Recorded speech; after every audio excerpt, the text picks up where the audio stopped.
Do not blind Renekton when Rumble is up. Do not blind Cassante when Rumble is up.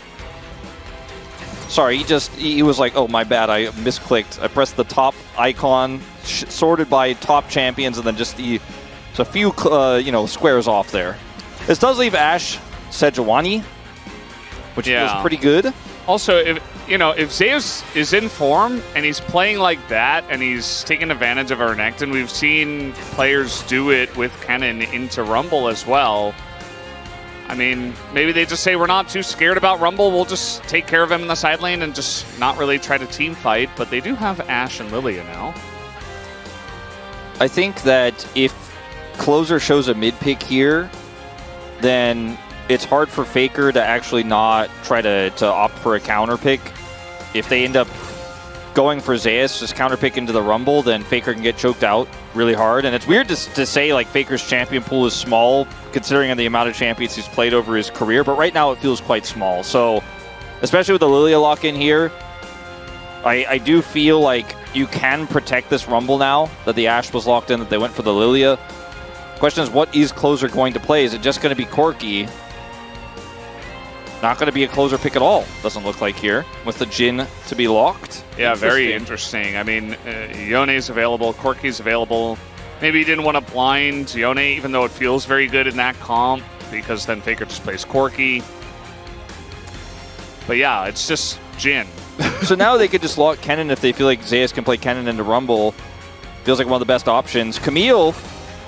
He doesn't look all too confident about it. I mean, there's not really a lot of other picks that Faker has played recently other than like Tristana. So it's just going to be Corki, which does get blinded fairly often nowadays. Yeah. So it's not too surprising. We could see Closer play Lucian here. Couldn't end up playing. I mean, there's a lot of other picks he could go for that have Permafrost synergy, but they all feel very fringe. Like, is he really going to want to pull out his classic Sylas? It's just going to be the Zeri. So, kind of forgot about this one. This one always feels like a pick that is a trap, but has just been so winning in the mid lane right now that I need to respect its power. As the final pick here will be Duros. Yeah. I think it's good, especially because they have that Jhin. There's that Rakan. Yeah. It's a bit awkward, but it is Duro, and he likes the pick. It's really hard into this comp, though. You get shredded so easily. And Poppy feels very good into it, if that is in fact going to be locked in here. Yeah. KERIA is laughing, but then the smile faded away when he looked over to Guma. I think he's still going to get to lock this one in. Poppy being a support pick that's kind of fringe right now, but feels very strong into Leona, feels very strong into Rakan, feels very good with the Camille. Bard feels very strong as well. You know, you highlighted it earlier. I meant it for the BNK side, but we end up with it anyway. Yeah. I think it would have been fine for either side. Does feel very good into the Jhin lane, though, and very powerful with Ashe. But let's see how Closer does on the Zeri mid here. Doesn't feel like very much a Closer champion, but it is winning against the Corki specifically a lot. And we are seeing so many mid laners just crush even strong mid laners on the Corki with this Zeri pick. That often goes ignored when you have that early AD carry pickup. In this game number 2, and let's do it. We have game number 2 loaded up. Let's go on to the Rift.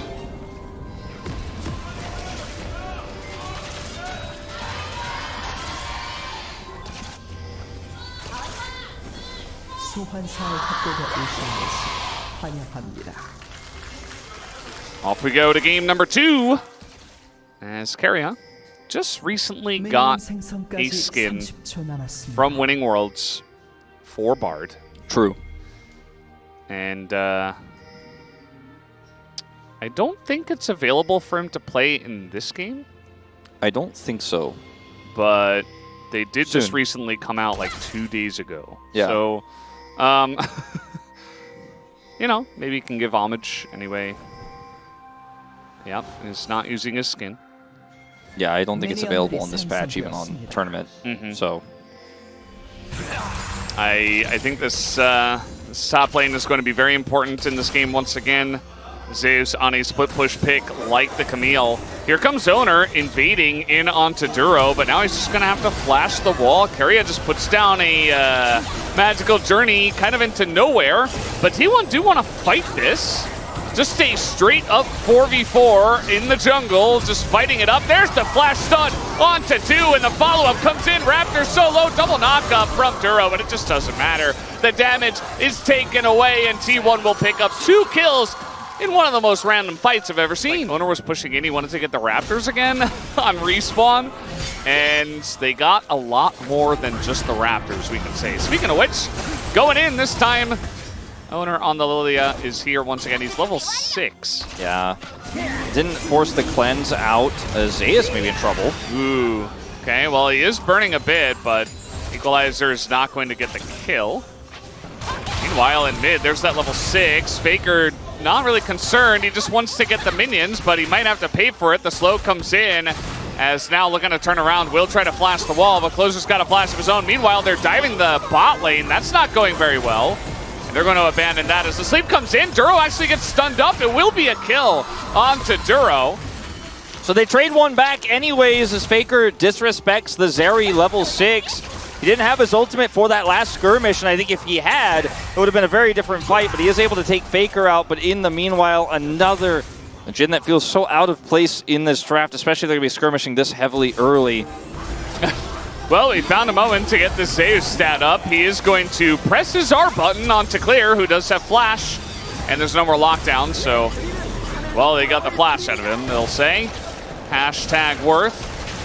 But now we got to fight in mid once again as Faker's just being run down here by the Zeri. Has this Valkyrie over the wall. It's a big one, though, to the face of Closer as it gets extremely close, and now Duro makes his way in, so Faker has to back away. Still a pretty big win here for Clear, though, or sorry, for Closer, because he's just going to be able to push this wave in. Bit of a lurk here on said Grubs. Owner was topside. Yeah, just trying to make a play happen, but Raptor a bit alone. He does have Closer coming up, and the Equalizer is good as well. Owner will be taken down. And now Zeus just on the run. This Zeri just getting so much value in this game. Zeus just go back into the pit, but no hook shot and no escape for the top laner of T1. So that's 2 kills now, going back over to BNK.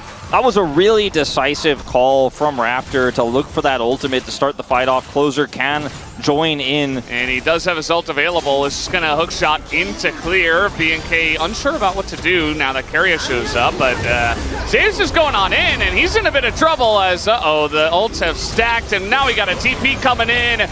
The double stun comes in from KERIA. A lot of damage coming out of this Rumble, but there's just too many players coming up to the top side for T1 as Faker's TP does get a lot of value, picks up that kill, but meanwhile, Closer's just getting plates in mid.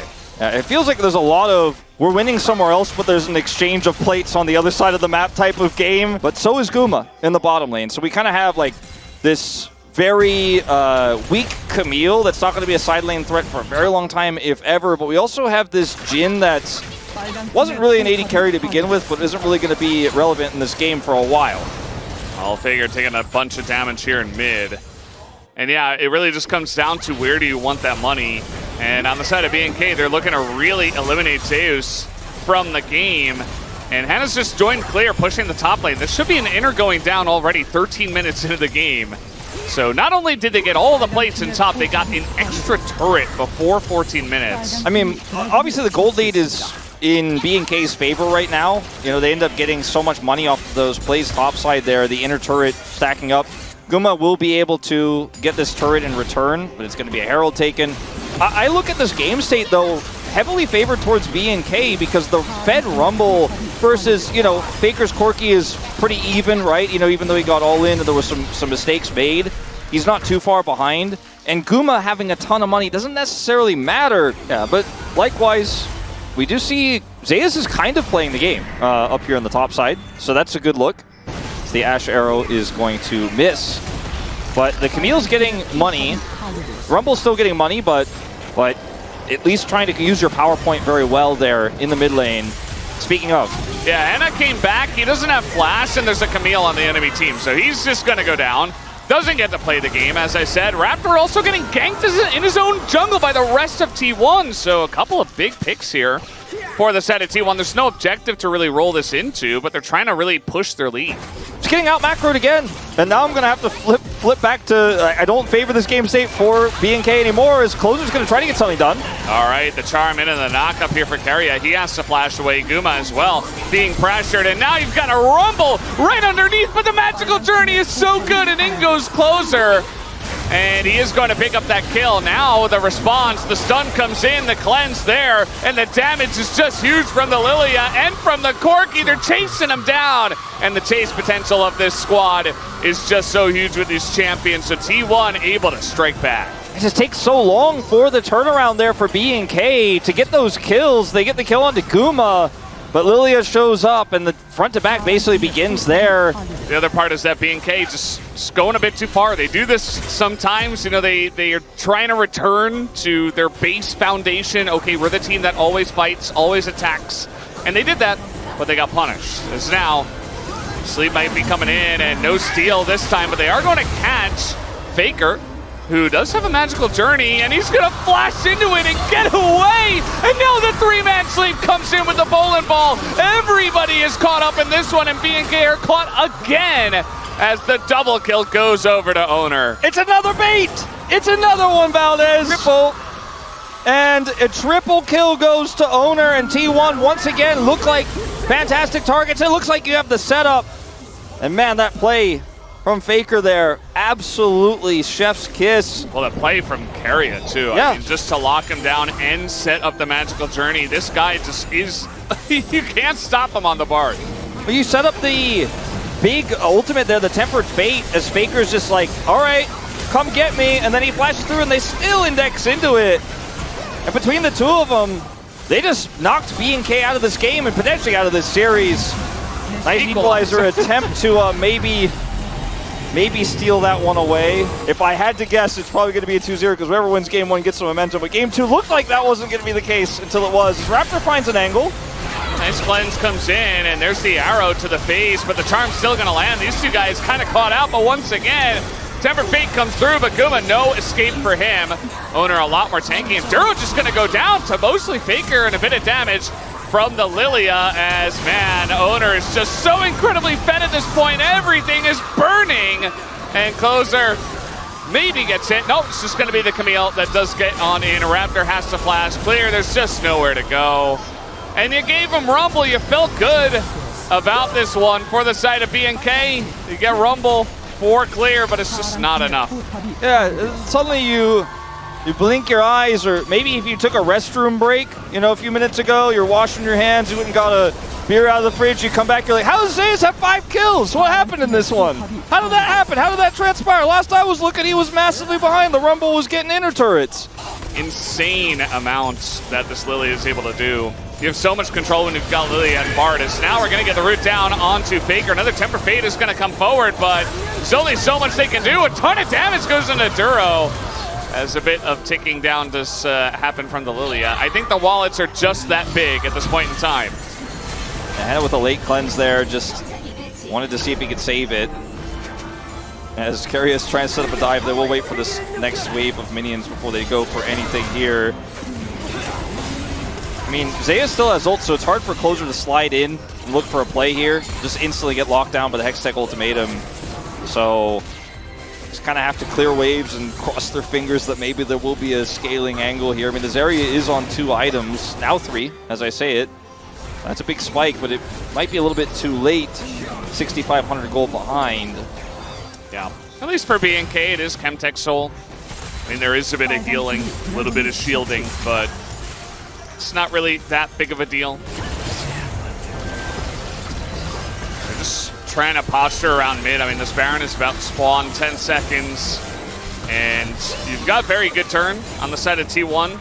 You can throw bowling balls, you can throw stuns in from the Bard, Tempered Fates.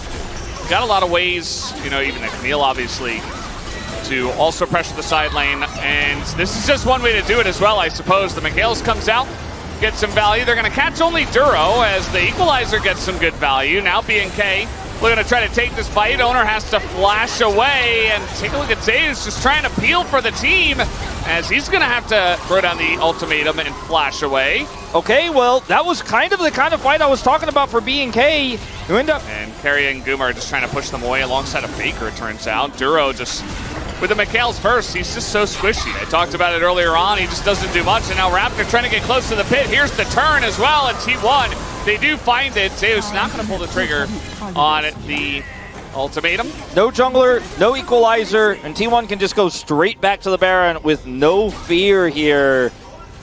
And no FEARX in the pit. I just don't see any way they can contest. KERIA just going to keep eyes on the B&K players. There's not even a dragon to take here. What is he doing? KERIA? He's just following them. Yeah, he's just keeping an eye on him. Yeah. Babysitting. I mean, eventually... No backs allowed. You can't even buy items. And just really fast. You know, they have the one Cloud Drake. He's Bard, and he's got Warmogs. And now he's going to find Clear. Mikhail's comes down, but Clear is just dead. And eventually, here comes the Sealed Fate as well, or the Tempered Fate. Going to catch Raptor, and everybody's just being hit in the face by some gigantic wallets on the side of T1. It is a clean ace, and that will do it for game number 2 in the series. T1 going to go into playoffs with a 2-0 win. No one really knew what the form was going to look like for T1 in an important match to deny B&K playoffs leading into this week. B&K already had it guaranteed, already had it on lock. I feel like nothing to play for here except the fans for T1, and they did play well.